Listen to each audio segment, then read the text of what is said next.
सिंधु पाणी bishop doctor Sindhu पाणी को आम करताल सह प्रभु को धन्यवाद दे स्वागत करिबा। जूम रे उपस्थित समस्त को मोर ख्रीष्टीय प्रेम नमस्कार एवं praise the lord. Praise the lord Anku भाई। Praise the lord. वर्तमान मु दिल्ली रे अछि आ दिल्ली रु आपण मान को मु प्रेम नमस्कार जणाउ अछि। वीडियो मु ऑन करि पारु नाही जेहेतु मो सहित मोर जने बाल्य बंधु अछंती। तेबे आसंतु आमाने आमानकर अति परिचित वाक्य रु किछि अध्ययन करिबा ता आपण माने पाइबे द्वितीय करंतिय 5 अध्याय 18 पदरु 21 पद पर्यंत। द्वितीय करंतिय 5 अध्याय 18 पदरु 21 पद पर्यंत केई जणे पाठ करिबारे सहाय्य करिवे।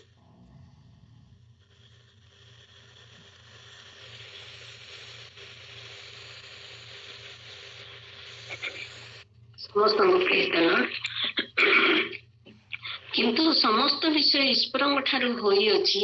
से ख्रीष्टଙ୍କ द्वारा आपण सहित आम्भ मानकु सम्मिलित करिଅछंती और सेही सम्मिलनर सेवक पद आम्भ मानकु देई अछंती।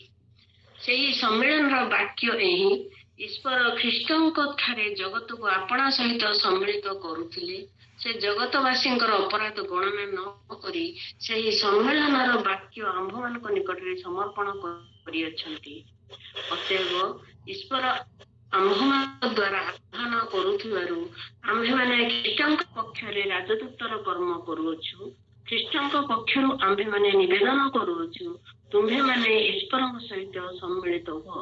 ଯାହାଙ୍କ ଠାରେ ପାପର କ୍ଲେଶ ମାତ୍ର ନଥିଲା ତାହାଙ୍କୁ ସେ ଆମ୍ଭମାନଙ୍କ ନିମନ୍ତେ ପାପ ସ୍ୱରୂପ କଲେ, ଯେପରି ଆମ୍ଭେମାନେ ତାହାଙ୍କ ଦ୍ୱାରା ଈଶ୍ୱରଙ୍କର ଧାର୍ମିକତା ସ୍ୱରୂପ ହେଉ। ଆମେନ୍। धन्यवाद। परमेश्वर तांकर ई पठित वाक्य रे एवं श्रवण रे मन को आशीर्वाद करंतु। आसंतु माने पदे प्रार्थना करिबा। मंगलमय परमेश्वर तुमर पवित्र प्रिय नाम रो धन्यवाद करूछु। तुमरी जीवंत एवं शाश्वत और सुंदर वाक्य पय आमे तुमर धन्यवाद करूछु। पठित वाक्य उपरे आलोचना करिबा निमंते हे पवित्र आत्मा रूपी ईश्वर तुमे आमान को साहाय्य करो, शक्ति दान करो, तुमर अभिषेक दियो एवं तुमरी संतान संतति मानन को तुमर अवसुनिबारे साहाय्य करो। मो दिन को मध्य तुमरी क्रूसर पक्ष भाग रे लुचाओ। गौरव केवल तुमे नियो यीशुଙ୍କ प्रिय नाम रे मागुछु। आमेन। पुणी थरे समस्त को प्रेज द लॉर्ड। आशा करूछि सुनी पारुथिबे। सुबह जाउछि। यस गत सप्ताह रे मु गोटे कविताटे लेखिछि कालबरी चोळे गुड फ्राइडे उपलक्षे। तबे ताको मु पढिबा पई चाहिबी आपण मानक निकट रे मोर वाक्य आडको जिबा पूर्वरु। कालबरी चुळे झरिला झरणा तांको रकतर, धोइबाकू पाप तोहर, ढाळिले आपणा करुणा, गाई जारे तांको महिमा। देखाई निज प्रेम तते से दुख जातना पाइले, क्रूसीय जंत्रणा सहिले, जीशु कले तो पाप क्षमा, गाई जारे तांको महिमा। फेरिया पापी क्रूस पासे, करिबा तांको आराधना, सत्य आत्मारे पूर्ण होई नीति करुथातु प्रार्थना, गाई जारे तांको महिमा। विश्वास करी जीशु नामे घेन परित्राण आज दिने, प्रवेशी सरग सियोने, रहिबाकू पवित्र धामे, गाई जारे तांको महिमा। Praise the Lord. ते जो शास्त्रटी वर्तमान माने पाठ कलु पुणी आपण मानक मध्यरु होतो आमानकर रत्ना सिस्टर गोटे गीत गाउथिले क्रूसीय संगीत, पुणी आउ जणे स्पेशल गीत मध्य गाइले से पाप क्षमा संपर्कीय गीत। तबे आज सेही संबंधी केतेक कथा आमाने सुनिबा। विशेष करी क्रूसरे जो पुनर्मिलनर कार्य प्रभु यीशु ख्रीष्ट करियछंती आमानकर निमंते बा जगतर पापी मानक निमंते सेही संबंध रे आमाने किछि कथा सुनिबा। तेबे एही स्थान रे बा नूतन नियम रे आमे समस्ते जानू जे चारोटी मंगल समाचार अछि। चारि मंगल समाचार जाको आमाने कहिताउ माथ्यू, मार्क, लूक एवं जोहन। सेही प्रकारे पाउलंकर मध्य किछि सुसमाचार अछि जहा पाउलंकर चिठी आकार रे लेखा जाय अछि संपूर्ण नूतन नियम रे एवं से ही अनेक गुडाय पत्र लेखिसंती। एवरी पुस्तकं को मिसाई प्राय 14टी पुस्तक से लेखिसंती। ताको आबरे कहि परिबा जे the gospel according to saint Paul बोलिकरी मध्य এই সমস্ত কেতেক जो गुरुत्वपूर्ण सुसमाचार विषयक तथ्य से प्रदान करती से हेतु तांको ए प्रकार कहा जाय थाए। तेबे सुसमाचार गौरव the glory of the gospel आमानकर ए स्थान रे अंतर्निहित होइकरी रहिछि। पुणी सुसमाचार स्वभाव एई पठित शास्त्रांश रे मध्ये माने देखिबा को पारुछु the nature of the gospel के आ एई सुसमाचार स्वभावटा केमिति ना एहा हमें प्राप्त हेई थाउ कि प्रकार विश्वास द्वारा आमाने एई ख्रीष्टंकर सुसमाचार जेते बेले प्रचारित हुए सेते बेले विश्वास द्वारा आमानकर उद्धार हेता आमानकर परित्राण हेई थाए। जेमिति इफिसियो 2 अध्याय तार 8 एवं 9 पदरे बा 10 पद पर्यंत कहा गला कारण अनुग्रह रे विश्वास द्वारा तुमे माने परित्राण पाइयछ ताहा तुम मानकर निज ठारू होई नाही तुम मानकर ताहा कौनसी उत्तम क्रियाकर्म द्वारा है नहीं केवल ख्रीष्ट परमेश्वरंकर द्वारा ख्रीष्टंकर ठारे बा ख्रीष्टंकर से जो ईश्वरंकर अनुग्रह जहाँ प्रकाशित होईछि सेतिरे विश्वास करिबा द्वारा ताहा साधित हेई थाए। तेणु विश्वास रे एहा ग्रहण करा जाय एवं विश्वास द्वारा एहा प्राप्त हेई थाए।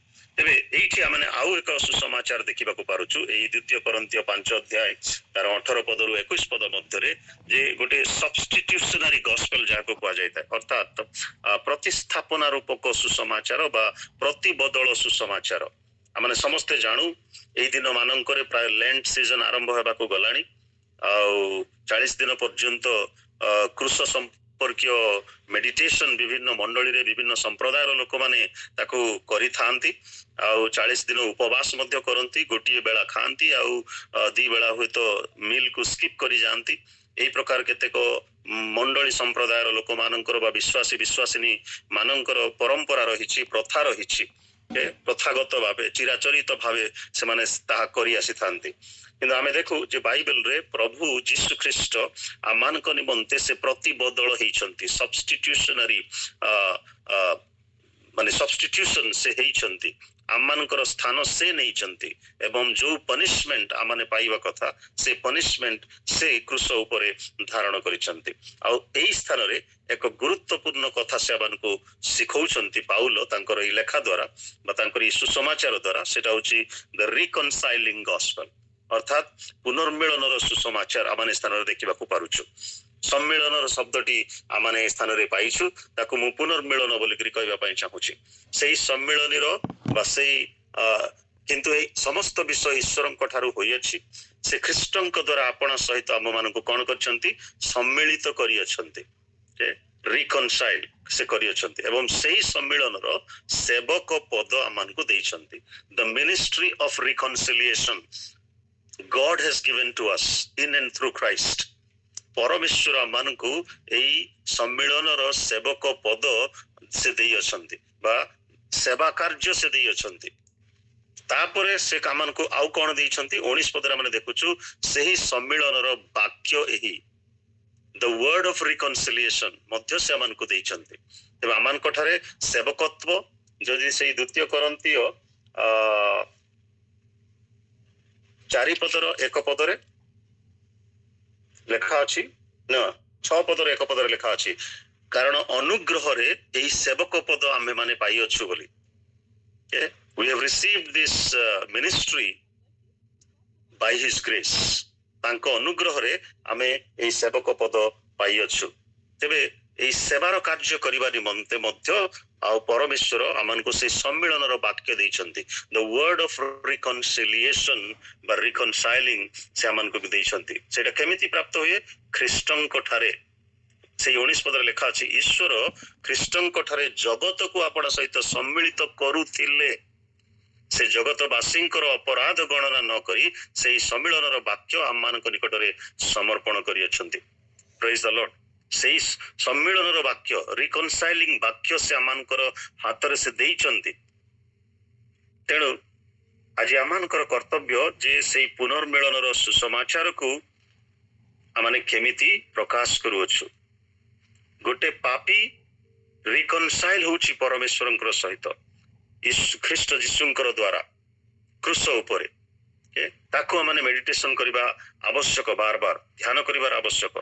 एई जो सम्मिलन बा पुनर्मिलन शब्दटी प्राय 5 थर एई पठित शास्त्रांश रे देखिबा को मिलुछि एवं पुनर्मिलन कहा संगरे जोठी अनेक समय विवाद होता है दुई पक्ष जेतेबेले कली कंदल करती से मिलन करा जाइथाय तेबे ईश्वरଙ୍କ सहित हमर कोन कंदल हैला जे आमानकर पुनर्मिलनर आवश्यक आ स्थान हम देखिबा परछु आमानकर पाखरे पुनर्मिलनर सुसमाचार अछि the message of the gospel as reconciliation आमानक पाखरे अछि तेबे ए जो द मिनिस्ट्री ऑफ रिकन्सिलिएशन जो कथाटा कहली बा सेवा कार्यर जो पुनर्मिलन बा सम्मिलन शब्दटी प्रयोग करा जायछि एटा गोटे इंपोर्टेंट कांसेप्ट अटे गोटे मुख्य चिंताधारा अटे गोटे प्रमुख भावधारा अटे पाउल व्याख्या करती बा आलोचना करुचंती जे किपरि ईश्वर और मनुष्य मध्यरे एही सम्मिलन संभव हेई पारिथिला एवं निजर से कर्तव्य को मध्य स्थान से देखौचंती बा दायित्व जहाँ से निभेइचंती ताहा मध्य से स्थान रे प्रकाश करुचंती his own role in the ministry of reconciliation से आमन को प्रदर्शन करुचंती जड़े विश्वास हिसाब से कारण आम समस्ते जानू जे से जेते बेले साउल नाम नामांकित थिले एवं ख्रीष्ट विश्वासी मान को ताड़ना करुथिले प्रहार करुथिले एवं बंदी घरे से पकाउथिले सही अवस्था रे दमेशक पथरे प्रभु यीशु ख्रीष्ट जेते बेले तांको एक प्रकांड आलोक द्वारा तांको धरिले से पाउल हेले परिवर्तित व्यक्ति हेले तापरे एई सेवा कार्यर अपोस्टलशिप एवं प्रेरित पद को से प्राप्त हैला परे जो कार्य गुड़ाक से करिसंती मंडली स्थापन करिसंती चिठी गुड़ाक लिखिसंती एवं मंडली को उद्दीपित करिसंती मंडली को संशोधन करिसंती मंडली को सुसज्जित करिसंती प्रभु यीशु ख्रीष्टन को जानिबारे मंडली मान को आहुरी से बलिष्ठ करि पारिसंती निजर ज्ञान गारिमा गौरव सबु को से परिहार करी से कहते जहा किछि मु पाइछि ज्ञान गमलियलंकर चरण तले बसी निजे शास्त्र अध्ययन करी ए समस्त को मु तुच्छ गण्य करूछि मु किछि नुहे बोलिकरी गणना करूछि ए सब किछि लाभ नहीं केवल मु ख्रीष्टन को आहुरी अधिक जमिति जानि परिबी जो ख्रीष्ट क्रूस उपरे मो निमंते प्रायश्चितर कार्य साधन करियछंती तांकु जेपरि मु आउ गभीर भाव पुंखानुपुंख भाव निबिड़ भाव जानी परिबी सेटा ही मु चेष्टा करूछि सेथिपाई मु धावमान हेउछि सेही अम्लान रूपक मुकुट पाइबा निमंते मते दौड़िबाकू पड़िबो आ परवर्ती पर्याय से द्वितीय तिमोथी से कहती जे मु विश्वास उत्तम युद्ध रे प्राणपण करियछि निरूपित पथर शेष पर्यंत दौड़ी अछि मु विश्वास को धरी रखी अछि बोले से कहउछंती आज निजर कर्तव्य कर्म को से करुछंती जे द मिनिस्ट्री ऑफ रिकन्सिलिएशन एवं the word of reconciliation the message of reconciliation जहाँ तांको दिया जाइछि ताहा से निज पाखरे रखी नाहंती अन्य मानक निकटरे से वितरण करियछंती अन्य मानकर निष्ठा निमंते से ताहा साधन करियछंती अनेक समय आमाने कोन करू what is the nature of the reconciliation for us today आज आमମାନଙ୍କର ପାଇଁ ସେଇ ସମ୍ମିଳନର सेवा कार्य कौन महत्व रखुचे एवं what is the nature of the reconciliation between God and man आ से मैन जगह रे आपण आ मु निज निज को रखिबा जे आमମାନଙ୍କର सेई रिकन्सिलिएशन रो जो स्वभाव जो भावधारा जो चिंताधारा रही सेथिरे ईश्वरଙ୍କ सहित मोर कौन विवाद हेछि जे मते पुनर्मिलित हेबार आवश्यक अछि मोर एवं ईश्वरଙ୍କ सहित को प्रकार शत्रुता वृद्धि पाइछि जे मते आज रिकन्सिलिएशन हेबार आवश्यक अछि तापरे द्वितीय प्रश्न माने पचारि परिबा what role we might play in the gospel of Christ as the ministry of reconciliation आमाने को प्रकार दायित्व निभेइबा को प्रकार रोल आमानकर अछि एई ख्रीष्टंकर सुसमाचार रे जो सेवा कार्यर सम्मिलन को पूर्ण करिबा पाई रिकन्सिलिएशन आम जदि ए पठित शास्त्रांश देखिबा एथिरे गोटे प्रोसेस अछि पुनर्मिलनर गोटे प्रथा आम देखिबा को पारुछु द प्रोसेस ऑफ रिकन्सिलिएशन आम देखिबा को पारुछु एथिरे अनेक समय रे रिकन्साइल शब्दटी कोन माने फाइनेंशियल अकाउंटिंग क्षेत्र रे ताकू व्यवहार करा जाय थाय जे विभिन्न टंका पैसा चेंज और एक्सचेंज करबा क्षेत्र रे ताकू व्यवहार करा जाय थाय किंतु जणे व्यक्ति को चेंज बदलिबा को पड़िबो चेंज हे जाओ भाई चेंज हे जाओ भोणी हमने एमती कथा कथा रे कहिताओ परिवर्तन हे जाओ बदली जाओ कोठु बदलिबे एनिमिटी फ्रेंडशिप को बदलिबे शत्रुतारू मित्रता आड़ को बदलिबे ପାପରୁ ପବିତ୍ରତା ଆଡ଼କୁ ବଦଳିବେ, ମଳିନତାରୁ ପରିଷ୍କୃତତା ଆଡ଼କୁ ବଦଳିବେ, ଅପରାଧରୁ ପୁଣ୍ୟତା ଆଡ଼କୁ ବଦଳିବେ, ଅସୁଚିତାରୁ ସୁଚିତା ଆଡ଼କୁ ବଦଳିବେ, ଅଶୁଦ୍ଧତାରୁ ଶୁଦ୍ଧତା ଆଡ଼କୁ ବଦଳିବେ, ଅଧାର୍ମିକତାରୁ ଧାର୍ମିକତା ଆଡ଼କୁ ବଦଳିବେ। এই প্রকার ভাবে আমানଙ୍କର ଜଣେ ବ୍ୟକ୍ତିଙ୍କର ଜୀବନରେ ବଦଳିବାର ଆବଶ୍ୟକ ରହିଛି, ଚେଞ୍ଜ ହେବାର ଆବଶ୍ୟକ ଅଛି। ଆମେ ଯେତେବେଳେ ଜଣେ ପାପୀ ମନ ଫେରଣ କରେ ବା ଜଣେ ଭାଇ କିମ୍ବା ଭଉଣୀ ଆମମାନଙ୍କର ମଣ୍ଡଳୀରେ ହଉ ଆମମାନଙ୍କର ପରିବାରରେ ହଉ ଯେତେବେଳେ ଜଣେ ପରିବର୍ତ୍ତନ ହୁଅନ୍ତି ଏବଂ ତାଙ୍କର ବଦଳିବାର ମନୋଭାବ ଗୁଡାକ ଦେଖାଯାଏ, ଆଚାର ବ୍ୟବହାର ଗୁଡାକ ଦେଖାଯାଏ, କଥା କହିବାର ଶୈଳୀରେ ବଦଳ ଦେଖାଯାଏ, ସେତେବେଳେ ଆମେ କହୁଛୁ ସେ ଭାଇ ଚେଞ୍ଜ ହେଇଯାଇଛନ୍ତି ବା ସେ ଭଉଣୀ ସମ୍ପୂର୍ଣ୍ଣ ଭାବରେ ଚେଞ୍ଜ ହେଇଯାଇଛନ୍ତି। ଆମେ ଏଇ ପ୍ରକାର ଭାବରେ କହିଥାଉ। କଣ ଦେଖିକିରି ଆମେ କହିଥାଉ? এই সমস্ত বিষয় ଯାହା ଗୋଟେ ଶତ୍ରୁତାର ଭାବ ଥିଲା ସେଥିରୁ ମିତ୍ରତାର ଭାବ ଜନ୍ମୁଛି। ପାପରେ ଜୀବନଯାପନ କରୁଥିଲେ ବର୍ତ୍ତମାନ ପବିତ୍ରତାରେ ଜୀବନଯାପନ କରୁଛନ୍ତି, ମଳିନତାର ଜୀବନଯାପନ କରୁଥିଲେ ବର୍ତ୍ତମାନ ପରିଷ୍କୃତତାର ଜୀବନଯାପନ କରୁଛନ୍ତି, ଅପରାଧରେ ଜଡ଼ିତ ଥିଲେ ବର୍ତ୍ତମାନ ପୁଣ୍ୟତାରେ ସେମାନେ ଜୀବନଯାପନ କରୁଛନ୍ତି, ଅଶୁଚି ଅଶୁଦ୍ଧ এই ସମସ୍ତରେ ଥିଲେ ବର୍ତ୍ତମାନ ସୂଚି ଓ ଶୁଦ୍ଧତାର ବିବେକ ଧରି ସେମାନେ ଜୀବନଯାପନ କରୁଛନ୍ତି। ତେଣୁ ପାଉଲ ପୁଣି କହୁଛନ୍ତି ଈଶ୍ୱରଙ୍କ ମନୁଷ୍ୟ ମଧ୍ୟରେ ରହିଥିବା ସମ୍ପର୍କ ବିଷୟରେ, ଈଶ୍ୱର ଓ ମନୁଷ୍ୟଙ୍କ ମଧ୍ୟରେ ରହିଥିବା ସମ୍ପର୍କ ବିଷୟରେ ସେ କହୁଛନ୍ତି ଏବଂ ଏହି ଶବ୍ଦକୁ ସେ ବାର ବାର ବ୍ୟବହାର କରିଛନ୍ତି ରିକନସାଇଲ୍ଡ ବା ରିକନସିଲିଏସନ। ଆଉ ଏଇଟା ପରମେଶ୍ୱରଙ୍କର କାର୍ଯ୍ୟ ଅଟେ। It is reconciliation is God's emphasis. ପରମେଶ୍ୱର ଏହାର ମୁଖ୍ୟ ବିଷୟକୁ ସେ ପ୍ରତିସ୍ଥାପନା କରିଅଛନ୍ତି, ତାହା ପାଉଲ ଲେଖୁଛନ୍ତି। ଇଟ ଇଜ ଗଡ୍ସ ଇନିସିଏଟିଭ। ପ୍ରଥମ ପଦକ୍ଷେପ ପରମେଶ୍ୱର ହିଁ ନେଇଛନ୍ତି। ଈଶ୍ୱର ଆମମାନଙ୍କୁ ମିଳିତ କରାଇଲେ ବୋଲିକି ବାକ୍ୟରେ ଲେଖା ଅଛି, ସେ ଆମମାନଙ୍କୁ ସମ୍ମିଳିତ କଲେ। ମନୁଷ୍ୟ ଇନିସିଏଟିଭ ନେଇ ନାହିଁ। ମନୁଷ୍ୟ ତ ପାପ କରି ଈଶ୍ୱରଙ୍କ ଠାରୁ ଦୂରକୁ ଚାଲିଗଲା, ସେ ଲୁଚିବାକୁ ଲାଗିଲା। ଯେହେତୁ ପାପ ହେତୁ ତାର ବୋଧ ଆସିଲା, ତାର ଯେ ମୁଁ ଅନ୍ୟାୟ କରିଛି, ମୁଁ ଅପରାଧ କରିଛି, ଈଶ୍ୱର ପବିତ୍ର ଆଉ ମୁଁ ବର୍ତ୍ତମାନ ପାପୀ ହେଲି, ମୁଁ ମୋର ଉଲଙ୍ଗତାକୁ ଦେଖିପାରୁଛି, ମୁଁ ମୋର ନଗ୍ନତାକୁ ମୁଁ ଉପଲବ୍ଧି କରିପାରୁଛି। ଆଉ ଆମେ ଦେଖିବାକୁ ପାରୁଛୁ ଏଠି ଗଡ୍ସ ଆକମ୍ପ୍ଲିଶମେଣ୍ଟ ମଧ୍ୟ ଦେଖିବାକୁ ପାରୁଛୁ ଯେ କ୍ରୁଶରେ ପ୍ରଭୁ ଯୀଶୁ ଖ୍ରୀଷ୍ଟଙ୍କ ଠାରେ ଯୋଉ ପ୍ରପିସିଏସନ ସେ କଲେ, ଯୋଉ ମୂଲ୍ୟ ସେ ପ୍ରଦାନ କଲେ ଆପଣଙ୍କ ତରଫରୁ ମୋ ତରଫରୁ, ସେଇଟା ସେ ସମାପ୍ତ କଲେ। So God's emphasis, God's initiative, God's accomplishment, ଏଇଟା ହଉଛି ରିକନସିଲିଏସନ ର ମହତ୍ଵ ଆମେ କ୍ରୁଶ ଉପରେ ଦେଖିବାକୁ ପାରୁଛୁ।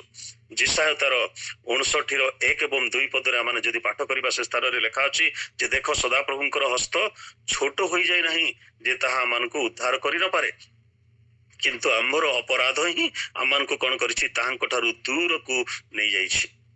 ତେଣୁ ପାଉଲ ତାଙ୍କରି ପତ୍ରର କୌଣସି ଏକ ଅଂଶରେ ସେ ପାର୍ଟିକୁଲାର ରେଫରେନ୍ସ ବର୍ତ୍ତମାନ ମୋର ମନେ ପଡୁନି, କିନ୍ତୁ କହିବା ପାଇଁ ଚାହେଁ, ସେ କହିଛନ୍ତି ଆମମାନେ ଦୂରକୁ ଚାଲି ଯାଇଥିଲୁ, ବର୍ତ୍ତମାନ ଖ୍ରୀଷ୍ଟଙ୍କର ପ୍ରାୟଶ୍ଚିତର କାର୍ଯ୍ୟ ହେତୁ ଆମମାନେ ତାହାଙ୍କ ନିକଟବର୍ତ୍ତୀ ହେଇଅଛୁ। ତେବେ ପାପ ହେତୁ ମନୁଷ୍ୟ ଓ ଈଶ୍ୱରଙ୍କ ମଧ୍ୟରେ ଶତ୍ରୁତାର ଭାବ ବଢି ଯାଇଥିଲା, ଦୂରତ୍ୱ ବଢି ଯାଇଥିଲା ଏବଂ ବୃଦ୍ଧି ପାଇ ଯାଇଥିଲା। ସେଇ ସମ୍ପର୍କରେ ପାଉଲ କହୁଛନ୍ତି ପାପ କଣ କରେ? Sin takes you where you don't want to go. ଆପଣ ଯୋଉଠିକି ଯିବା ପାଇଁ ଚାହିଁବେ ନାହିଁ ସେଇ ଜାଗାକୁ ପାପ କଣ କରିବ? ଆପଣଙ୍କୁ ନେଇକି ଯିବ। Scene keeps you longer than where you want to stay. ଯୋଉଠି ଆପଣ where you don't want to stay, ଯୋଉଠି ଆପଣ ନ ରହିବା ପାଇଁ ଚାହିଁବେ, ପାପ ଆପଣଙ୍କୁ ସେଇ ସ୍ଥାନରେ ଦୀର୍ଘ ସମୟ ରହିବା ପାଇଁ ସାହାଯ୍ୟ କରିବ। ଦେନ୍ ସିନ୍ କଷ୍ଟସ୍ ୟୁ ମୋର ଦାନ ୟୁ ୱାଣ୍ଟ ଟୁ ପେ। ଆପଣ ଯେତିକି ପେ କରିବା ପାଇଁ ଚାହୁଁନଥିବେ ତାଠୁ ଅଧିକ ପେ କରିବା ପାଇଁ, ମୂଲ୍ୟ ଦେବା ପାଇଁ ପାପ ଆପଣଙ୍କୁ ବାଧ୍ୟ କରିବ। ଏ ତିନିଟା କାର୍ଯ୍ୟ ଆମମାନଙ୍କ ଜୀବନରେ ପାପ କରିଥାଏ। Sin takes you, sin keeps you, sin costs you. ତେବେ ଆମକୁ କଣ କଷ୍ଟ ଆଜି ଦେବାକୁ ପଡିଛି କ୍ରୁଶରେ? ଆମେ କଣ କ୍ରୁଶରେ ହତ ହେଲୁ? ସେଦିନ ଯୀଶୁ ଯେତେବେଳେ କ୍ରୁଶରେ କ୍ରୁଶାର୍ପିତ ହେଲେ, ଦୁଇଟି ଚୋରଙ୍କୁ ସେମାନଙ୍କର ଅପରାଧ ସକାଶେ ଦୁଇ ପାଖରେ ତାଙ୍କୁ ଟଙ୍ଗେଇ ଦିଆଗଲା। ଆମମାନଙ୍କୁ କଣ ଆଜି ସେ ପ୍ରକାର ଟଙ୍ଗେଇ ଦିଆଯାଇଛି? ଆମର ପ୍ରତିବଦଳରେ ପ୍ରଭୁ ଯୀଶୁ ଖ୍ରୀଷ୍ଟ ସେ କ୍ରୁଶାର୍ପିତ ହେଲେ, ସେ ମୂଲ୍ୟ ପ୍ରଦାନ କଲେ। He propitiated for us. He paid the price to appease God. परमेश्वरଙ୍କୁ ସନ୍ତୁଷ୍ଟ କରିବା ନିମନ୍ତେ ଯାହା ମୂଲ୍ୟ ଆମମାନଙ୍କର ପ୍ରଦାନ କରିବାର ଥିଲା ତାହା ଖ୍ରୀଷ୍ଟ ଯୀଶୁ କ୍ରୁଶରେ ସେ ପ୍ରଦାନ କଲେ। ତଥାପି ଖ୍ରୀଷ୍ଟଙ୍କ ସୁସମାଚାର କଣ ଘୋଷଣା କରୁଛି ନା ଈଶ୍ୱର ପଦକ୍ଷେପ ନେଇଅଛନ୍ତି। ଗଡ୍ ଟୁକ୍ ଇନିସିଏଟିଭ। ଆମେ ଏହି ବାକ୍ୟରେ ପାଠ କଲୁ to reconcile men back to himself.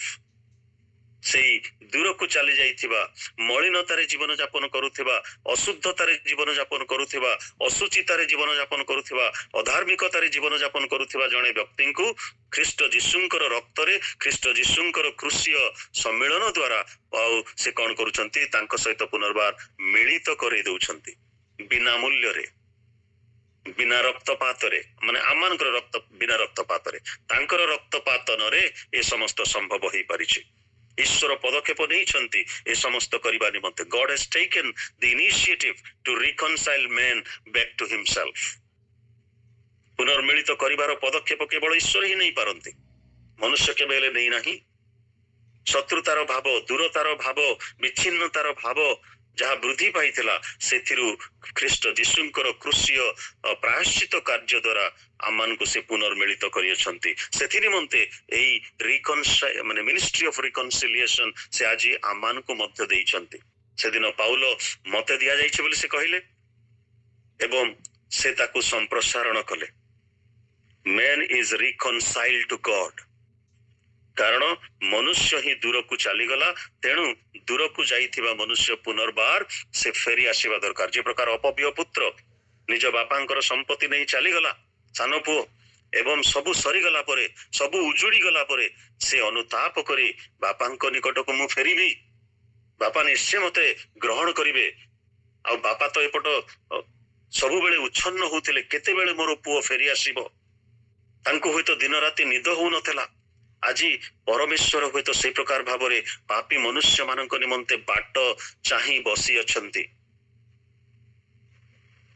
ଗୋଟେ ଗୀତ ଅଛି, ବସିଛନ୍ତି ଯୀଶୁ ତୋ ପଥ ଚାହିଁ, ଫେରି ଆସିବୁ ବୋଲି ତୁହି। ପ୍ରଭୁ ଯୀଶୁ ବସିଛନ୍ତି ପଥ ଚାହିଁ, କେତେବେଳେ ସେଇ ପାପୀ ମନୁଷ୍ୟ ଫେରି ଆସିବ ବୋଲି। ଆଜି ଆମେ ଅନେକ ସମୟରେ ଗିର୍ଜା ଉପାସନା ଯାଉଛୁ, ଆରାଧନା କରୁଛୁ, ଫାଷ୍ଟିଂ ପ୍ରେୟାର ବି କରୁଛୁ, କିନ୍ତୁ ପାପରେ ଜୀବନ ଯାପନ କରିବାର ଅଭ୍ୟାସ ଛାଡି ପାରୁନାହୁଁ। ଅନେକ ସମୟରେ ଆମମାନଙ୍କର ନିକଟରେ ସେଇ ପାପ କଣ ତାହା ମାନେ ନ ଜାଣିକିରି ମଧ୍ୟ ଅନେକ ସମୟରେ ସେଇ ପ୍ରକାର ଭାବରେ ଆମେ ଅମଳିନତା ଏବଂ ଅପବିତ୍ରତାର ମଧ୍ୟରେ ଜୀବନ ଯାପନ କରୁଅଛୁ।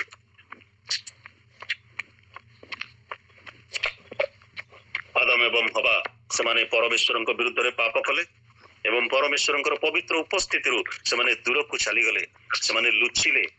କିନ୍ତୁ ଈଶ୍ୱର ଖୋଜି ଖୋଜି ଆସିଲେ ସେମାନଙ୍କୁ ରକ୍ଷା କରିବା ପାଇଁ, ସେମାନଙ୍କୁ ବସ୍ତ୍ର ପରିଧାନ କରିବା ପାଇଁ, ପରିତ୍ରାଣର ବସ୍ତ୍ର ପରିଧାନ କରିବା ନିମନ୍ତେ। ସେଥିପାଇଁ ଜଣେ ପାପୀ ଯେତେବେଳେ ମନପ୍ରାଣ କରି ବାପ୍ତିସ୍ମ ନିଏ, ତାଙ୍କୁ ଆମେ କହିଥାଉ ଯେ ପରିତ୍ରାଣର ବସ୍ତ୍ର ପରିଧାନ କର, ଖ୍ରୀଷ୍ଟଙ୍କୁ ବସ୍ତ୍ର ରୂପେ ପରିଧାନ କର।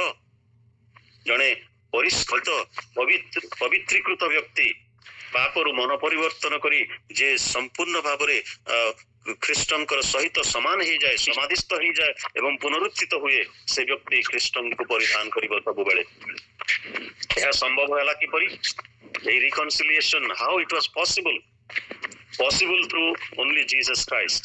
କେବଳ ଯୀଶୁ ଖ୍ରୀଷ୍ଟଙ୍କ ଦ୍ୱାରା ହିଁ ଏହା ସମ୍ଭବ ହେଲା, ଯାହା ମାନେ 2 Corinthians 5 ଅଧ୍ୟାୟ ତାର 18 ପଦରେ ପାଠ କଲୁ। ପୁଣି କଲସିୟ 1 ଅଧ୍ୟାୟ 19 ଏବଂ 20 ପଦ ଟିକେ ପାଠ କରି ଦିଅନ୍ତୁ କେହି ଜଣେ। କଲସିୟ 1 ଅଧ୍ୟାୟ 19 ଏବଂ 20 ପଦ।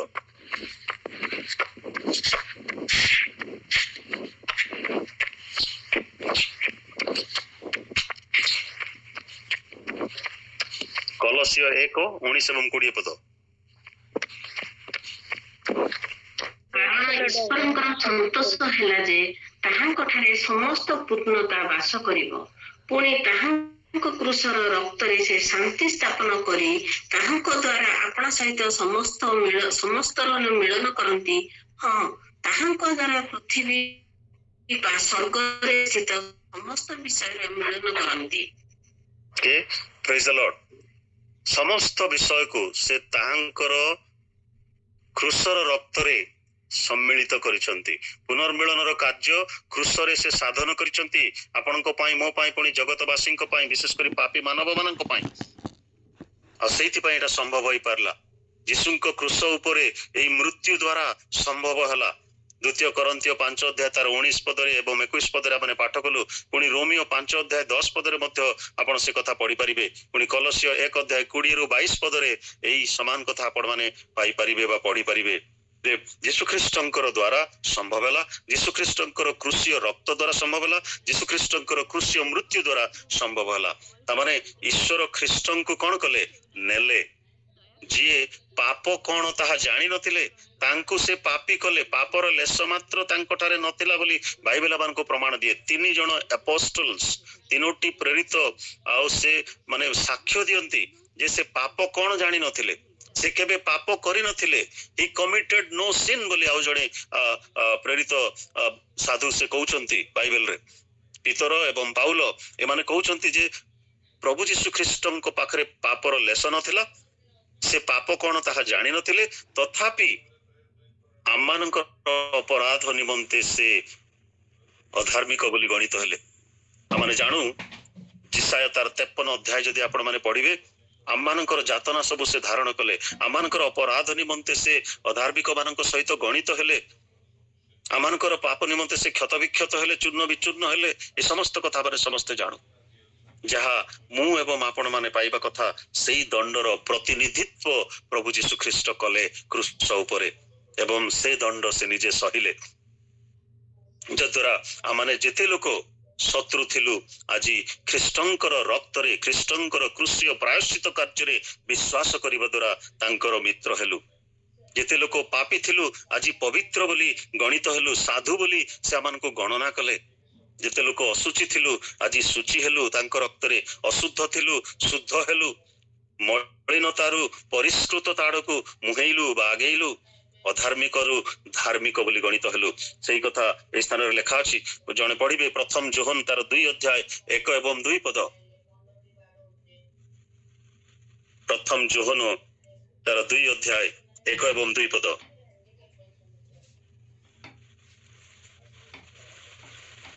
आउ जने पढ़ंतु रोमियो 4 अध्याय 6 रु 8 पद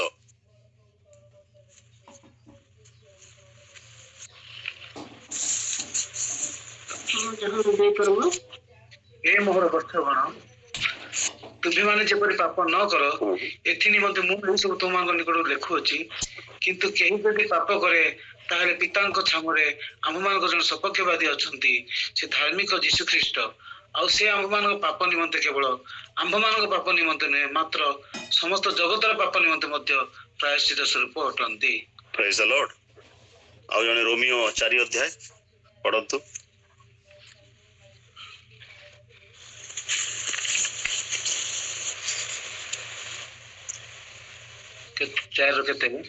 रोमियो 4 6 रु 8 एही प्रकार जो लोक पक्षर ईश्वर क्रियाकर्म व्यतीत धार्मिकता गणना करती दाऊद मध्य ताको धन्य बोली कहते यथा जो मानकर अपराध सब क्षमा होई अछि और जो मानकर पाप सब आच्छादित होई अछि से माने धन्य प्रभु जो लोकर पाप गणना करिवे नाही से धन्य प्रेज द लॉर्ड प्रथम जोहन 2 1 एवं 2 पद जने पढ़ंतु प्रथम जोहन 2 1 एवं 2 पद ए मोहर बर्थगण तुम्हे माने जेपरि पाप न करो ए निमंते मु तुम एई सब तुम मान को निकट को लेखु अछि किंतु केही जदि पाप करे ताहा हेले पितांक छमरे आम्भमानंकर जने सपक्षवादी अछंती सेही धार्मिक यीशु ख्रीष्ट आउ से पढ़ंतु 2 पद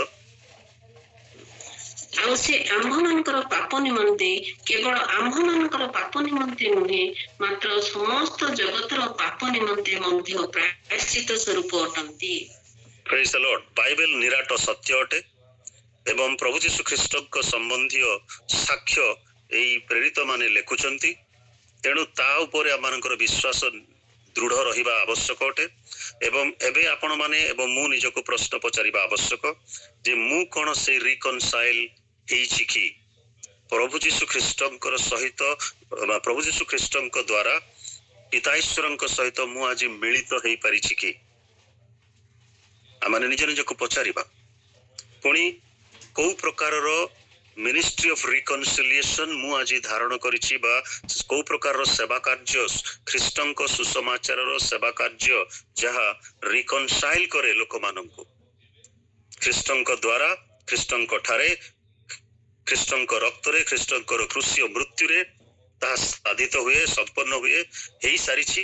ଏବଂ ଏଇ 3-4ଟି ରେଫରେନ୍ସରୁ ଆମେ ପରିଷ୍କାର ଭାବରେ ବୁଝିପାରିଲୁ ଯେ ସମଗ୍ର ଜଗତର ନିମନ୍ତେ ସେ ପ୍ରାୟଶ୍ଚିତ ସ୍ୱରୂପ ହେଇଛନ୍ତି ଏବଂ ସେ ରକ୍ତ ବହନ କରିଛନ୍ତି ଏବଂ ସେ ରକ୍ତ ବୁହେଇ ଦେଇ ସେଇ ରକ୍ତରେ ସମସ୍ତଙ୍କର ପାପ ଧୋଇ ଦେଇଛନ୍ତି ଓ ଈଶ୍ୱରଙ୍କ ସହିତ ମିଳନ କରେଇଛନ୍ତି। ସେଇ ମିଳନର ଭାବ ଆଜି ମୋ ପାଖରେ ଅଛି କି? ସେଇ ମିଳନର ଚିନ୍ତାଧାରା ଆପଣଙ୍କ ପାଖରେ, ମୋ ପାଖରେ ଅଛି କି? ଆମେ ନିଜ ନିଜକୁ ପଚାରିବା ଆବଶ୍ୟକ। ପୁଣି ଏଇ କାର୍ଯ୍ୟ କରିବା ପାଇଁ ଆମମାନେ କଣ ଆଗେଇ ଯାଉଛୁ କି? ଆଜି ମଣ୍ଡଳୀ ଗୁଡାକ ଗୋଟେ ମଣ୍ଡଳୀ ଥିଲେ 2 ଭାଗ ହେଇଯାଉଛି, 3 ଭାଗ ବି ହେଇଯାଉଛି ବିଭିନ୍ନ ଜାଗାରେ। ମୋର ମଣ୍ଡଳୀ, ମୋର ବିଶ୍ୱାସୀ। ଖ୍ରୀଷ୍ଟ ଯଦି କହିଥାନ୍ତେ ସେ ପ୍ରକାର ଭାବରେ ଅନ୍ୟ ଏକ ସ୍ଥାନରେ ଲେଖା ଅଛି ଖ୍ରୀଷ୍ଟ କଣ ବିଭକ୍ତ ହେଇଛନ୍ତି, କିନ୍ତୁ ଆମ୍ଭେ ମାନେ ତାଙ୍କୁ ବିଭକ୍ତ କରୁଅଛୁ। ମଣ୍ଡଳୀ ଏକ ଅଟେ ଆଉ ସେ କନ୍ୟା ରୂପୀ ମଣ୍ଡଳୀକୁ ନେବା ନିମନ୍ତେ ପ୍ରଭୁ ଯୀଶୁ ଖ୍ରୀଷ୍ଟ ବର ବେଶରେ ଆସୁଛନ୍ତି। ଆଉ ମଣ୍ଡଳୀକୁ କୁହାଯାଇଛି ସତୀ କନ୍ୟାର ନ୍ୟାୟ ପ୍ରସ୍ତୁତ ହେବା ନିମନ୍ତେ। ନହେଲେ ତୁମେ କିଏ ମୁଁ ଜାଣେ ନାହିଁ ସେ କଥା ସେ କହିବେ। ତେଣୁ ପ୍ରିୟ ବନ୍ଧୁଗଣ, ପ୍ରିୟ ଈଶ୍ୱରଙ୍କର ଭକ୍ତଜନ ମାନେ ଏ ପ୍ରାତ କାଳରେ ଆଜି ଆପଣ ଏବଂ ମୁଁ ଏ ପ୍ରଶ୍ନ ପଚାରିବା ଯେ am I reconciled to God? ମୁଁ କଣ ଖ୍ରୀଷ୍ଟଙ୍କର ଈଶ୍ୱରଙ୍କ ଠାରେ ମୁଁ ପୁନର୍ମିଳିତ ହେଇଛି କି? ମୋର ସେଇ ସମ୍ମିଳନ ଅଛି କି? ଯଦି ଅଛି, ସେଇ ସମ୍ମିଳନର ସେବକ ପଦ ମୁଁ କଣ ବହନ କରୁଛି କି? ପୁଣି ସେଇ ସମ୍ମିଳନର ବାକ୍ୟ ମୁଁ ନେଇ ଆଜି ଅନ୍ୟମାନଙ୍କ ନିକଟରେ ପ୍ରସାରଣ କରୁଅଛି କି?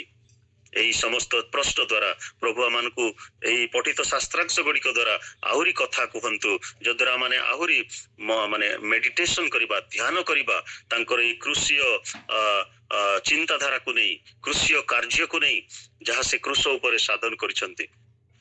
ସବଷ୍ଟିଟ୍ୟୁସନାରୀ ଥିଓରି, ପ୍ରପିସିଏସନ ଥିଓରି, ଏ ସମସ୍ତ ସନ୍ଦର୍ଭ ଗୁଡାକ ରହିଛି।